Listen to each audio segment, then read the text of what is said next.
আপনারা সবাই জানেন আমি জানুয়ারি মাসে অ্যাক্সিডেন্ট করি এন্ড মেডিসিনের সাইড ইফেক্ট এন্ড বেড রেস্টের কারণে আমার বেলি ফ্যাট বেড়ে যায় এন্ড ডাবল চিন দেখা যায়, যেটা আমি ফেসবুক স্ক্রল করতে করতে নিউট্রিপিওর বাংলাদেশের এই গ্রিন কফিটি আমার চোখের সামনে পর এর বেনিফিট গুলো দেখে আরো বেশি ইমপ্রেস হয়ে যায়। এই নিউট্রিপিওর বাংলাদেশের স্লিমিং গ্রিন কফি এক্সারসাইজ আর ডায়েট ট্র্যাক রুটিন দেওয়া আছে এন্ড এটা দেখে আমি সাথে সাথেই ওয়েট লস জার্নি শুরু করে দিই।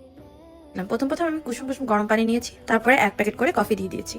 আমি ফার্স্ট ডেতে যখন কফিটা মেক করি, কফির স্মেল আমার কাছে এত বেশি জোস লাগছে। একদম সুগার ফ্রি কফি, তাই চাইলে আপনাদের প্রয়োজন মতো সুগার বা মিল্ক চাইলে অ্যাড করতে পারেন। প্রতিদিন সকালে খালি পেটে ঘুম থেকে উঠে আর ডিনারের আগে আমি এই কফিটা নিয়েছিলাম, আর টেস্টও অনেক বেশি ইয়ামি, খুবই টেস্টি, খুবই ইয়ামি। আর আমার মনে হচ্ছিল আমার একটু একটু করে ওয়েট লস হচ্ছে অ্যান্ড সিকনেসের জন্য যে বডিতে যে উইকনেস চলে এসেছিল, আমার মনে হচ্ছিল সেই উইকনেসটাও আস্তে আস্তে কেটে যাচ্ছে।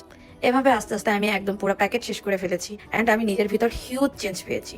আগের সবগুলো ড্রেস এখন খুব বেশি ঢিলা হয় অ্যান্ড আমার ডাবল জিন অলমোস্ট নাই বলতে গেলে। এই গ্রিন কফি আর তাদের দেওয়া ডায়েট চেক না থাকলে এত দ্রুত কখনোই ওয়েট লস করা সম্ভব ছিল না।